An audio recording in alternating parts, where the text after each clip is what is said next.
지금부터는 직업적인 측면에서 좀 더 구체적으로 들어가려고 해요. 직업적인 측면이라는 게 뭐냐면 이제 우리 직장을 여기에서 들어왔으면 저는 이제 직원을 뽑거나 그러면 우리 직원들한테 제일 많이 물어보는 게 몇 가지가 있는 게 한 가지가 뭐냐면 면접 때 물어봐요. 이걸 꼭 물어봐요. 너 꿈이 뭐니? 이걸 꼭 물어봐요. 그러니까 꿈이 직장인인 사람은 직장인 역할도 잘 못해요. 사실. 꿈이 너무 작으니까. 근데 꿈이 좀 더 큰 아이들은요. 적어도 그거의 반 정도는 달성을 하거든요. 그래서 우리 직장에서도 마찬가지인 것 같아요. 저는 이 회사에서 2년만 버티고 나가면 돼요. 그럼 걔네들은 2년 버틸까요? 못 버틸까요? 1년밖에 못 버텨요. 왜냐면 그게 제 얘기예요. 제 얘기. 제가 처음에 이 강사를 하겠다고 사내 강사를 딱 들어갔는데 제 목표가 워낙 나름대로 크다고 생각을 했었으니까 나는 이 회사에서 그냥 2년만 버텨야지. 그러고 처음에 들어간 거예요. 얼마 버텼을까요? 첫 직장. 6개월 버틴 거예요. 6개월. 6개월은요. 뭐 경력도 아니에요. 정말. 근데 그렇게 된다는 거예요. 그래서 내가 이 회사에서 어느 정도까지 배워서 나갈 것이냐. 우리도 경력이 굉장히 많으실 건데 아마 아실 거예요. 경력이 2년, 3년이 경력이 아니라면 과연 뭐가 경력이냐라고 봤을 때 내가 한 업무를 내가 주도적으로 책임을 지고 처음부터 끝까지 다 할 수 있으면 그게 경력이라고 이야기했잖아요. 그러면 그걸 다 할 때까지 몇 년이 걸리느냐. 신입사원에서부터 시작을 하면 최소 5년은 걸리는 거고요. 경력이 3년이 있는 상태에서는 앞으로 3년이 더 걸릴 수도 있는 거거든요. 그래서 내가 어떤 목표를 설정을 하고 그거에 대한 뭐라고 하죠? 이 타임라인을 내가 어떻게 설정하는지에 따라 좀 달라지는데 17페이지를 좀 보시면 이 경력에 대한 목표를 20대부터 60대까지로 제가 타임라인을 설정을 한 거를 보실 거예요. 20대부터 60대까지 우리는 사실 10년 살다 끝나지 않잖아요. 그래서 내 생애에서 나이가 예를 들어서 이거 앞에 한번 봐주실래요? 한번 보시면 보통 생애 주기가 있고요. 과업, 목표가 있어요. 두 가지로 우리 인생을 나눠서 볼 수가 있습니다. 첫 번째 생애 주기가 뭐냐면 우리가 일과 관계없이 내 개인적인 생애의 목표를 달성해야 된다고 생각하는 주기표라는 거예요. 그래서 어떤 사람들은 30대가 되기 전에 결혼해야지 이런 생각을 하는 경우가 있어요. 그럼 이게 내 생애 주기의 목표인 거예요. 근데 어떤 분들은 결혼할 생각이 없어요. 제 친구만 하더라도 비혼주의자입니다. 그래서 나는 결혼할 생각이 없어. 그러면 쭉 싱글로 사는데 이제 결혼 목표가 아니면 뭐 주택을 언제 산다든지 아니면 돈을 얼마 모은다든지 뭐 이런 것들이 내 생애 주기 안에 들어가는 거겠죠. 저 같은 경우는 업무 목표야 여기에서 이제 가는 거겠지만, 개인 목표로 따로 빠진다면 학위 언제 딸 것이고, 뭐 이런 것들을 제가 개인 목표로 따로 뺄 수 있는 거겠죠. 그래서 생애 주기별 목표하고요. 그리고 내가 생각하는, 꼭 그렇게 하지 않아도 돼요. 내가 생각하는 생애 주기별 목표하고, 그리고 경력 목표를 이 두 가지로 나눠서 이 페이지 안에다가 적어주세요. 그래서 개인 목표가 건강, 결혼, 자녀, 가족, 행복, 취미 모두 포함이 되는 걸로 하나 생애주기를 한번 해주시고 경력은 지금 이 일에서 내가 선택한 이 업무에서 이 회사에서 아니면 이직을 언제 할 것인가 이런 것까지 고려해서 다 포함입니다. 뭐 요즘 같은 시기에 여기에서 뭐 이렇게 퇴직하거나 그런 경우 별로 없으니까 그것까지 고려해서 적어보십시오. 적어보셨습니까? 네. 저는 이거 보시면 아시겠지만 여기 60세까지로 설정이 돼 있잖아요. 그쵸? 근데 우리가 아직 사실 생각을 잘 미치지 못하는 게 뭐냐면 60대 이후의 삶도 좀 고려를 해야 되긴 해요. 왜냐면 60 이후에 몇 년 더 살죠? 최소 20년에서 30년 더 살죠. 근데 문제는 20년, 30년 뒤에 우리는 죽지 않고 치매에 걸려요. 그쵸? 그래서 굉장히 좀 무서운 시대에 살고 있다 그런 생각을 합니다. 그래서 저는 사실 제일 무서운 게 뭐냐면 내가 치매에 걸렸는데 내가 치매에 걸린 걸 내가 몰라. 예를 들어서 그거 진짜 무서운 거 아니에요? 또 우리 친구들하고 이제 우리 가족하고도 이런 얘기 되게 많이 하는데 60세까지는요 이게 뭐냐면 우리가 일을 할 수 있는 연령이에요. 이게 일을 할 수 있는 연령까지를 얘기를 한 거예요. 60세 이후에는 우리가 진짜 20년간을 나를 먹고 살 수 있게 만드는 그 능력을 만드는 것도 이 안에서 해결해야 되거든요. 60세가 지나고 나서도 내가 돈을 벌어야 된다면 그게 정말 전문성이 있어서 그걸로 먹고 살 수 있으면 괜찮아요. 저희 아버지 같은 경우도 왜 이 이후를 또 얘기하냐면 저희 아버지가 1998년도에 IMF 때 저희 아버지가 한국도로공사에 원래 다니셨는데 한국도로공사에 다니다가 그 당시에 IMF가 딱 터진 거예요. IMF가 터지고 나니까 회사에서 뭐가 있었냐면 정리해고, 그러니까 지금에 말하면 지금 쉽게 말하면 정리해고지만 공기업 같은 경우 정리해고가 아닙니다. 명예퇴직이에요. 명예퇴직을 신청을 받았습니다. 98년도에. 근데 그 당시 아버지 연세가 52세였습니다. 52세.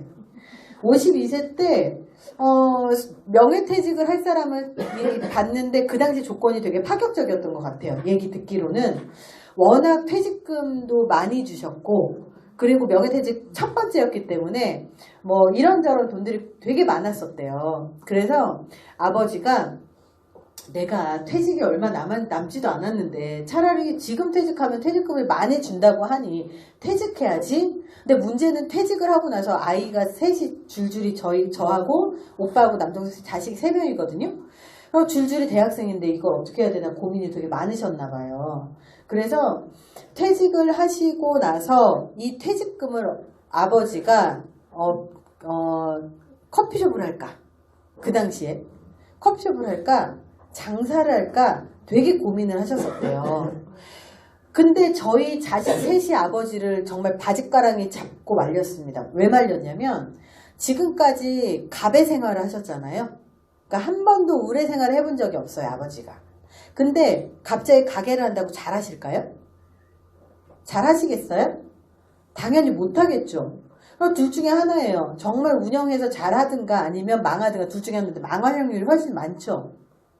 그래서 제2의 직업 아니면 내 이막의 삶의 직업을 자꾸 준비해 나가지 않으면 안 된다라는 거를 같이 말씀을 드리는 거예요. 단순히 이 커리어만 얘기를 하지 않습니다.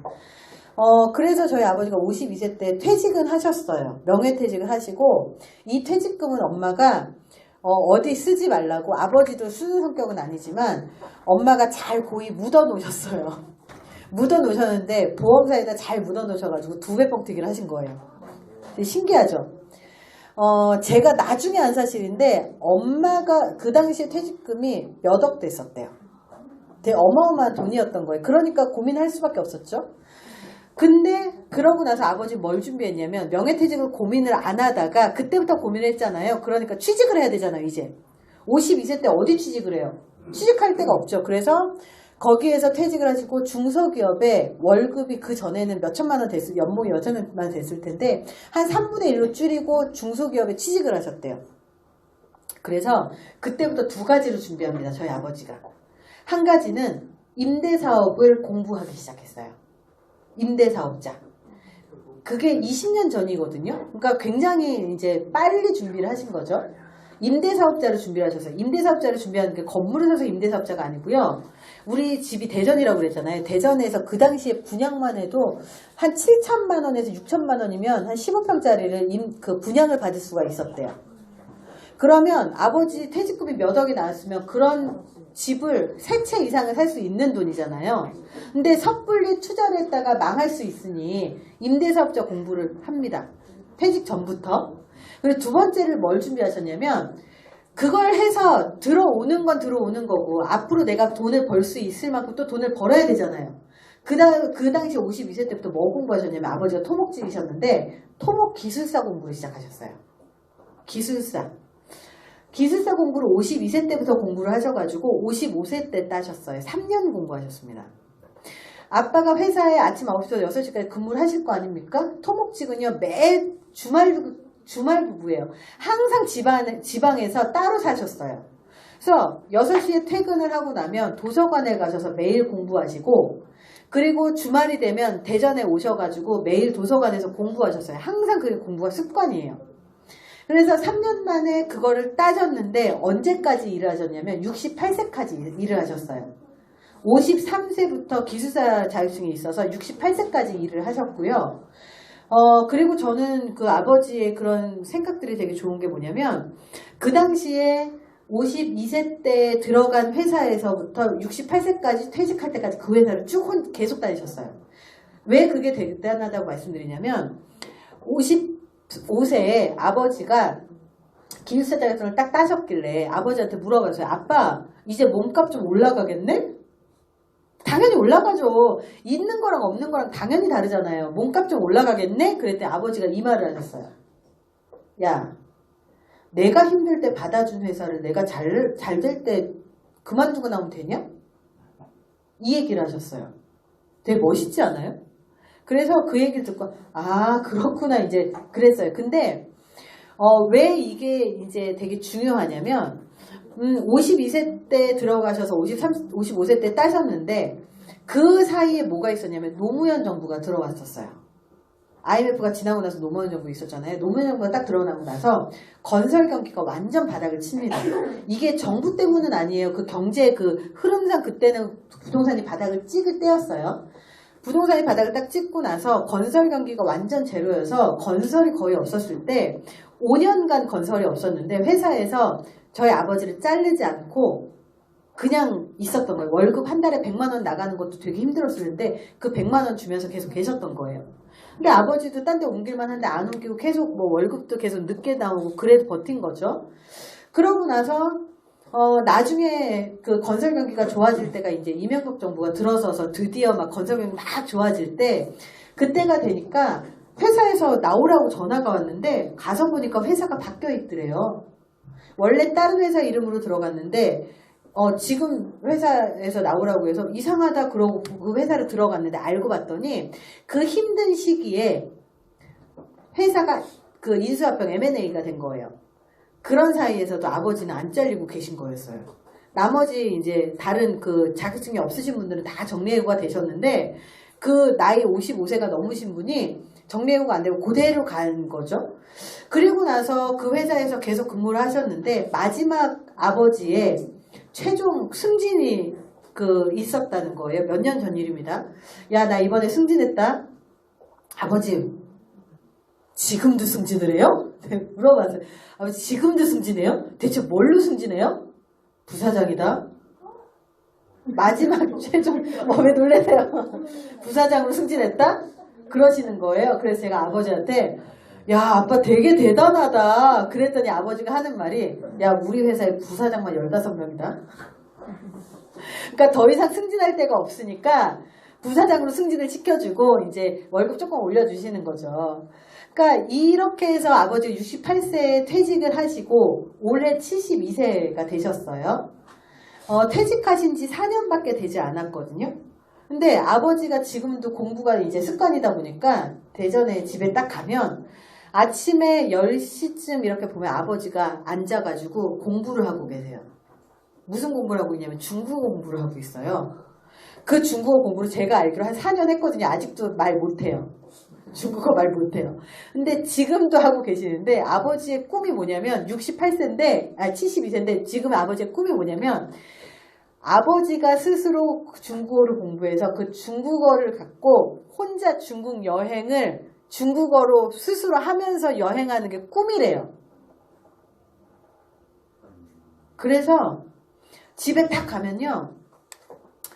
아침에 그 중국어 음성 있잖아요. 그 음성이 계속 돌아가요. 듣는지 안 듣는지 잘 모르겠는데 계속 돌아가요. 그걸 보면서 내가 딱 나가요. 대체 뭐야? 그러면 아빠가 그걸 공부하고 있어요. 지금도 중국어는 잘 못하십니다. 근데 학원을 아침에 한번 저녁 때 한번 가요. 월수금 이렇게 가고요. 주말 되면 저희 아빠 바로 옆집에 오빠가 살고 있는데 조카가 지금 초등학교 2학년인가 3학년인가 되게 많이 컸어요, 얘가. 근데 얘가 5살인가 6살 때부터 아빠랑 같이 다녔는데 얘하고 아빠하고 항상 규칙이 뭐냐면 주말에 도서관 가는 게 아빠랑 할 일이에요. 6살 때부터. 그래서 저희 아빠가 할아버지랑 조카랑 둘이 손잡고 야 오늘은 도서관 가는 날 그러고 그 한밭도서관이라고 대전에 있습니다. 한밭도서관에 가요. 가가지고 아빠는 책을 읽고 공부하시고 중고 공부하시고 이 조카는 책 읽기를 해요. 책 읽기. 그러면 책을 몇 권을 읽든 어떻게 읽든 상관없어요. 그냥 재밌게만 읽어라. 그럼 한 20권 읽었다고 막 자랑을 해요. 그럼 그림만 읽다 온 거예요. 그거를 지금까지 하고 있습니다. 그러니까 아버지의 좋은 습관은 자식들한테 가고요. 자식들의 좋은 습관은 또 그 자식들한테 가거든요. 그래서 지금 돌이켜서 생각해보면 제가 이렇게 강의하고 글 쓰는 직업을 하는 이유가 보면 저희 엄마하고 아빠 덕분에 이런 습관을 잘 갖추지 않았을까 생각을 하는 게 항상 아버지는 TV 보는 것보다 책 보는 게 더 재밌다고 그러거든요. 그래서 책을 보세요. 엄마가 양손을 수술해가지고 입원해서 손을 움직이지 못하는 이 상황에서도 아빠는 책을 보느라 엄마가 불편한 걸 못 들을 정도로 집중을 하면서 책을 보는데 제가 이런 생각을 해요. 이런 셀프 리더십, 내 인생을 관리하는 거라고 생각을 하지만 사실은 더 정확하게 말하면 내 생각의 습관을 관리를 하는 거고 내 마음의 태도의 습관을 관리하는 거고 내 행동의 습관을 관리하는 게 바로 이 과정에서 중요한 영역이라고 생각을 합니다. 그래서 저희 아버지가 그렇게 키웠기 때문에 내가 이렇게 살지 않나 그런 생각을 하면서 저도 이 직업을 선택을 하기 전까지는 술 마시고 노는 거 무지 좋아했어요. 지금도 흥이 넘칩니다. 일단 술만 딱 들어가면 클럽 가야 돼. 막 이런 거 있잖아요. 이 나이에도 클럽을 가요. 가면 엄청 재밌게 놉니다. 진짜 미친 듯이 놀아요. 노는 거 너무 좋아요. 근데 노는 게 그렇게 좋은데도 불구하고 매번 가지 않고 갈 기회가 있어도 이 거절이라는 걸 해요. 왜? 나한테 내 커리어라는 게 있으니까 더 중요한 게 있으니까 삶의 관리를 좀 하는 거죠.